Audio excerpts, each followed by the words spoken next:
Ketika kita membicarakan tentang perjalanan di jalur Sumatera Jawa, tak dapat dihindarkan untuk tidak menyebut nama Sampagul.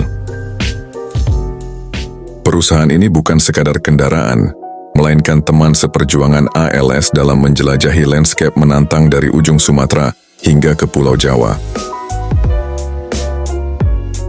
Kisahnya yang syarat pengalaman dan tantangan menginspirasi banyak orang yang telah menyusuri jalan tersebut.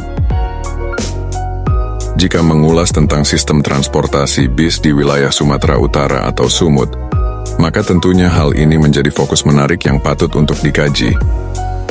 Sebab, ada banyak perusahaan otobus yang legendaris dan masih beroperasi, mempertahankan pelayanannya kepada penumpang untuk berbagai tujuan. Saat berbicara tentang bus dari Sumatera Utara, tak dapat diabaikan popularitas POLS yang telah merajai, dan bersanding dengannya adalah Medan Jaya yang masih mempertahankan familiaritasnya bagi sejumlah orang. Kedua PO tersebut diakui karena kesanggupannya menjaga layanan trayek hingga ke Pulau Jawa khususnya menuju Jakarta. Di masa yang lalu, hampir seluruh bus asli Sumut memiliki rute hingga Jakarta dan bahkan Yogyakarta. Kendati terdesak persaingan dengan pesawat terbang, perlahan tapi pasti, banyak PO asli Sumut yang melaksanakan perjalanan lintas pulau terpaksa mengurangi layanannya, sementara ALS dan Medan Jaya bertahan. Dalam konteks bus yang melaksanakan perjalanan lintas pulau, tidak akan sempurna tanpa menyertakan Sampagul dalam pembahasan. Bagi penduduk Tapanuli Selatan dan Padang Sidempuan, nama bus ini tentu bukanlah hal asing. Dalam arti tertentu, Sampagul dapat dianggap sebagai salah satu representasi bus asal kota Padang Sidempuan yang dikenal dengan julukan Kota Salak, yang masih tegar beroperasi hingga saat ini. Kabar yang beredar menyebutkan bahwa Sampagul telah ada sejak era 70-an, dan seolah merupakan rekan setara ALS dalam hal usia. Seperti layaknya sebagian besar bus di Sumatera Utara, Sampagul juga berperan dalam pengiriman barang. Karena bergantung hanya pada penumpang saja, tidaklah memadai untuk memenuhi pendapatan. Pada dekade 80-an hingga 90-an, Sampagul memiliki masa-masa manis dengan membuka trayek dari Medan hingga ke Jakarta, bahkan sampai Yogyakarta. Nama Sampagul diambil dari semboyan Siala Sampagul, yang juga menjadi semacam moto yang menggambarkan semangat dan jiwa gotong royong di masyarakat di wilayah Tapanuli Selatan. Ini memiliki arti semangat kolaborasi dan saling bantu-membantu. Dari banyak perusahaan otobus di wilayah Tapsel, hanya Sampagul yang sungguh serius mengikuti jejak Sibual-Buali dan ALS. Kedua PO ini adalah pelopor dalam layanan transportasi bus di Sumatera Utara. Ketika Sibual-Buali mengalami penurunan, jalur lintas Sumatera pun dikuasai oleh ALS. Namun perkembangan selanjutnya menyaksikan PO asal Kota Nopan ini semakin berjaya dan mencapai puncaknya. Pada puncak masa kejayaannya, ALS mengambil keputusan untuk memindahkan markas besarnya ke kota Medan.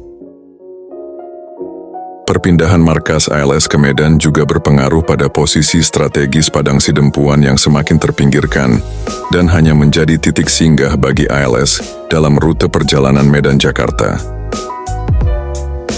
Pada masa lampau, penduduk Tapsel dan Padang Sidempuan mengharapkan agar PO Sibual-Buali menjadi pengisi trayek menuju Jakarta. Namun harapan tersebut pudar seiring dengan meredupnya operasi Sibual-Buali. Kemudian Sampagul melihat peluang dalam situasi ini.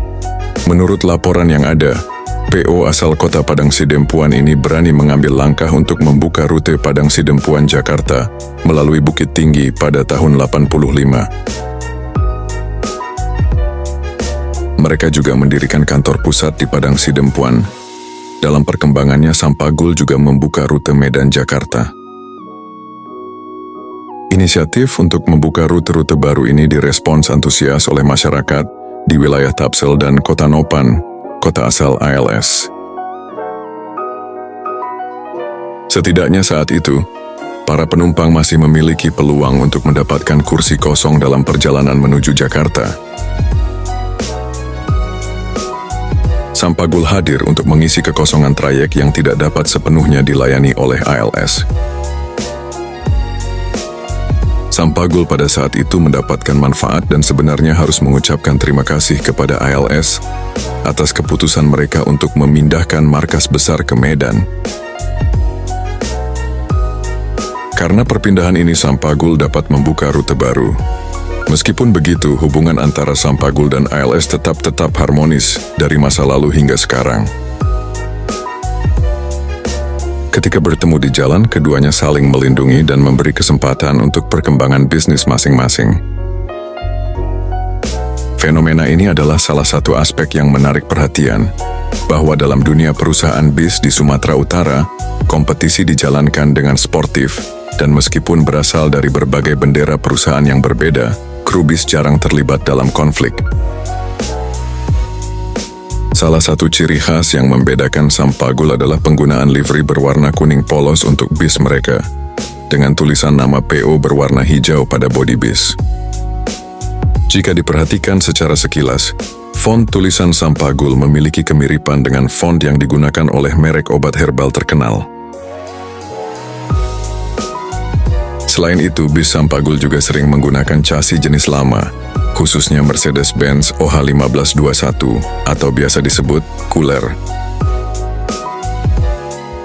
Sampagul memiliki kecenderungan untuk mempertahankan penggunaan chassis lama ini, seperti yang dapat dilihat dari banyaknya armada Cooler yang masih beroperasi. Sedangkan dalam hal bodi bus, Sampagul banyak menggunakan bodi buatan karoseri Cipta Karya, serta beberapa bodi dari Adi Putro dan Rahayu Santosa. Layanan yang ditawarkan saat ini meliputi kelas ekonomi non-AC dan kelas AC. Bus seperti Sampagul umumnya menawarkan tiket dengan harga lebih terjangkau. Itulah mengapa bis ini masih menjadi pilihan yang populer. Pada puncak kejayaannya, Sampagul merupakan salah satu perusahaan bis yang beroperasi dengan luas. Selain rute ke Jakarta, PO ini juga merambah ke kota-kota lain seperti Jogja, Solo, dan Purwokerto. Setidaknya hingga awal tahun 2000, Sampagul masih aktif melayani rute Sumatera Jawa. Namun pada pertengahan tahun 2000, Sampagul kemudian memutuskan untuk menghentikan operasinya. Saat ini armada Sampagul didominasi oleh bis yang sudah tua, dan persaingan yang ketat membuat manajemen kesulitan dalam melakukan regenerasi armada.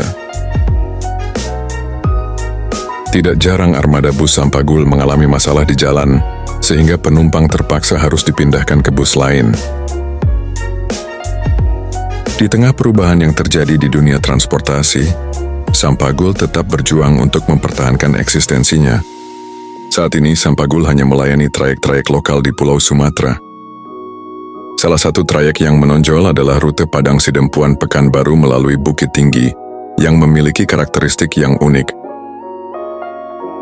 Meskipun melintasi jalur yang agak memutar dengan melewati Kota Nopan, Bukit Tinggi dan berakhir di Pekanbaru, trayek ini tetap menarik perhatian. Sampagul juga melayani trayek lain seperti Padang Sidempuan Medan melalui Rantau Perapat Gunung Tua, serta Padang Sidempuan Pekanbaru melalui Sibuhuan. Perlu dicatat bahwa Sampagul masih memiliki status sebagai badan usaha dalam bentuk CV, belum berubah menjadi PT sesuai dengan regulasi pemerintah. Namun disayangkan beberapa armada Sampagul sering menghadapi masalah di jalan saat ini. Jika masalah ini terus berlanjut, maka bisa berdampak pada tingkat hunian penumpang di masa mendatang. Meskipun menghadapi tantangan yang sulit, semoga Sampagul tetap dapat mempertahankan eksistensinya dan secara perlahan memperbarui armadanya. Itulah sejarah singkat dari perusahaan Barumun yang sudah dikenal banyak orang. Baiklah teman-teman, sampai di sini dulu video kita. Jangan lupa like, comment, share, dan subscribe channel ini agar tidak ketinggalan video terbaru. Terima kasih.